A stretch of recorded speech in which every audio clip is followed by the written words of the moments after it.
લક્ષ્ય ન્યૂઝ, એક નજર, એક લક્ષ્ય.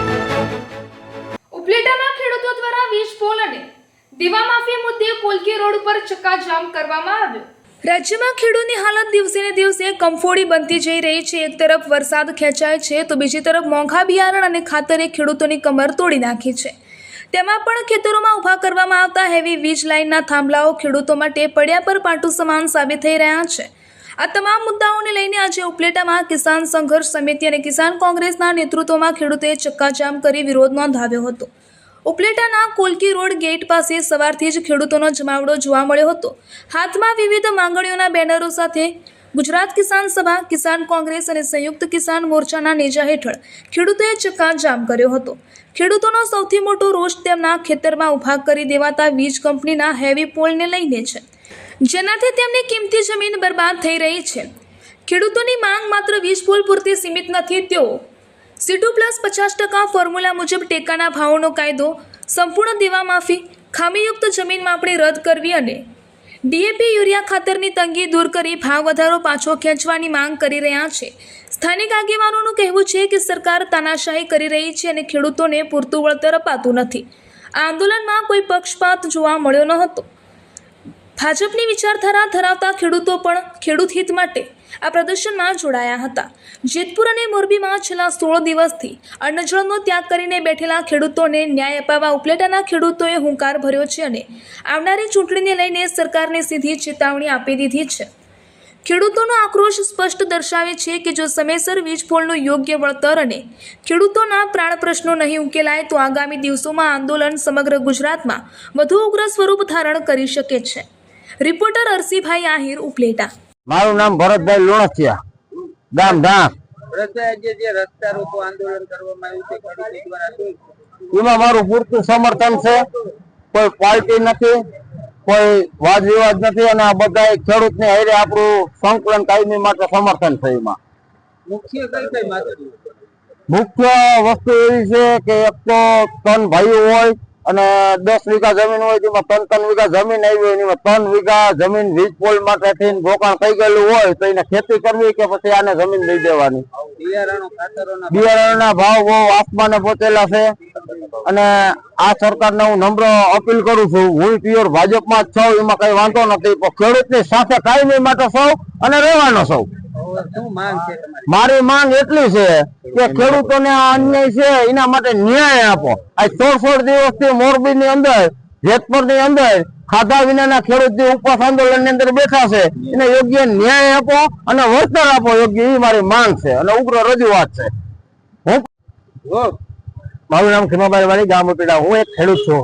આજ રોજ કોલકી ચોકડી અને માર્કેટ યાર્ડ ની બાજુમાં અમે આજે 30 જૂનના રોજ જે સંયુક્ત કિસાન મોરચાના આહવાન હેઠળ અમે આજે ચક્કાજામનો કાર્યક્રમ રાખેલો છે. ચક્કાજામનો કાર્યક્રમ એટલો છે કે ગુજરાતની અંદર જે ખેડૂતો પીસાઈ રહ્યા છે, જેના દેવા અને કરજાઓમાં પણ વધી રહ્યા છે, અનિશ્ચિત વરસાદને કારણે અને મોરબીની અંદર જેતપુરમાં જે વીજ થાંભલો નાખી રહ્યા છે, એમના જે ખેડૂતો આજે ઉપર સાવલીમાં ફેરવાઈ રહ્યા છે. સરકાર આ મૂડી બેની સરકાર જરા પણ સાંભળતી નથી ખેડૂતોનો, કારણ કે આજે અંદાણી અંબાણી જેવા ઉદ્યોગપતિઓને સાવલી રહી છે અને ખેડૂતોને લાઠીચાર્જ કરી રહી છે. તો આજે જે અમારા સંયુક્ત કિસાન મોરચા અને જે જેતપુરમાં અમારા ખેડૂત ભાઈઓ છે એને અમારો સંપૂર્ણ ટેકો છે. એના જ હેઠળ અમે આજે ઉપલેટા તાલુકાની અંદર ચક્કાજામનો કાર્યક્રમ રાખેલો છે. સરકાર જો 2027 ચૂંટણી આવે છે સારીમાં સમજી જાય, નહીં તો આ જ ખેડૂતો દીકરો છે સરકાર બનાવવામાં જાણે છે અને સરકાર બિરાવવામાં જાણે છે. તો સરકાર સારીમાં સમજી જાય અમારા જે ખેડૂતોના દેવા છે એ સંપૂર્ણપણે માફ કરે અને અત્યારે જે વરસાદ ખેંચાણો હોય એની અંદર જે વીજળીની માંગ હોય, પછી દવા ખાતરોના જે ભાવ વધારા છે અને અમારા જે ટેકાના ભાવે જે ખરીદી કરવાની હોય છે, આ બધા અમારા જે પ્રશ્નો છે એને તાત્કાલિક પ્રમાણે ઉકેલી આવે એવી જ અમારી માંગણી છે. આજરોજ ઉપલેટા મુકામે આમ તો સમગ્ર ગુજરાતની અંદર કિસાન કોંગ્રેસ દ્વારા જે ચક્કાજામનો કાર્યક્રમ આપવામાં આવ્યો છે, એ ચક્કાજામના કાર્યક્રમને લઈ આજે Upleta Kolki road main gate માં અમે બધા કિસાન કોંગ્રેસ અને કિસાન સભા અને કિસાન સંઘર્ષ સમિતિના જે આગેવાનો અને ખેડૂતો આજે અહીંયા ઉપસ્થિત રહ્યા છે અને થોડી જ વારની અંદર આ કાર્યક્રમ અમે રજૂ કરવાના છે. આ કાર્યક્રમ દ્વારા સમગ્ર ગુજરાતની અંદર આજે કિસાન કોંગ્રેસ દ્વારા કાર્યક્રમ આવ્યો છે, ત્યારે સરકારને સીધો સંદેશ પહોંચાડવાનો છે કે ખેડૂતોની જે હાલત છે, ખેડૂતો માટે જે આજે આ સરકાર મૂંગી બેરી અને જે નીંભરી થઈ ગઈ છે એને જગાડવા માટે ઉગ્ર આંદોલન દ્વારા અને અખિલ કાર્યક્રમો દ્વારા આ સરકાર પાસે ખેડૂતો ન્યાય માગે છે અને જરૂર ને જરૂર આ ન્યાય મેળવીને ખેડૂત રહેશે. કિસાન એકતા સાથે, કિસાન ના સૌ આગેવાનો સાથે જરૂર ને જરૂર આ ન્યાય મળવાનો છે. અને આ મૂંગીબેરી સરકારને મેં જણાવ્યું કે આવનારા દિવસોની 2047માં ખેડૂતો દ્વારા જ તમારું બેસણું કરવામાં આવશે. એટલે આજે ચક્કાજામનો કાર્યક્રમ થોડી વારની અંદર રજૂ કરીશ. હું જયદેવસિંહ વાળા તાલુકા પંચાયત સદસ્ય. ગુજરાતની અંદર આ કિસાનો માટે જે અત્યારે અત્યાચાર થઈ રહ્યો છે ત્યારે આજે ખેડૂતની આગળ જમીનો ટૂંકી હોય છે, 5 થી 10 વીઘા જમીન હોય એની અંદર મોટા મોટા વીજ પોલ ઉભા કરી અને ખેડૂતોની જમીન છીનવવા માટે આ સરકાર તાનાશાહી કરી જબરજસ્તી કરીને સરકારે ખેડૂત પાસેથી આ જમીન લઈએ છે. એનો પૂરતો એને ભાવ પણ નથી આપતા. અત્યારે ખેડૂતને એવી આફૂતી છે કે રાસાયણિક ખાતરની અંદર ભાવ વધારો કર્યો છે, એ ભાવ પણ ખેંચાતો નથી. ટેકાના ભાવ છે તો એની અંદર માલ પૂરતો લેતા નથી. ખેડૂતને અત્યારે બિયારણ લેવા માટેને પણ પૂરતા પૈસા નથી, બિયારણના ભાવ પણ ઊંચા કરી દીધા છે.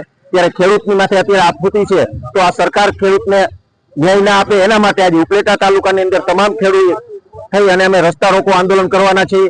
આથી વિશેષ કાંઈ કદાચ ને સરકાર નહીં મચક આપે તો અમે ગાંધી ટીંજિયા મુજબ અમે આંદોલન કરી અને ઉપવાસ માટે ઉતરવાના પણ ખેડૂતની તૈયારી છે. અત્યારે વરસાદ તો એક ઉપરથી આવતો નથી ને પોતે સરકાર ખેડૂત માટે હેરાન પરેશાન કરે છે. તો અમે કોઈ પાર્ટી, કોઈ ભાજપ નહીં, કોંગ્રેસ, આજે ખેડૂતનો દીકરો છે. જે કોઈ નેતા હોય એ પણ ખેડૂતના દીકરા તરીકે જ હોય છે. પણ અત્યારે કિસાનો માટે આફૂતી હોય તો એકય નેતા આજે ખેડૂતના હિતમાં વાત કરતા નથી અને સૌની ખુરશી માટે બેઠા બેઠા તાનાશાહી કરે છે. તો આ ખેડૂતને ન્યાય આપવા માટે અમે સાથે મળી અને ખેડૂતને જે કાંઈ ન્યાય નહીં આપે તો સરકાર સામે લડવાની અમારી પૂરી તૈયારી છે.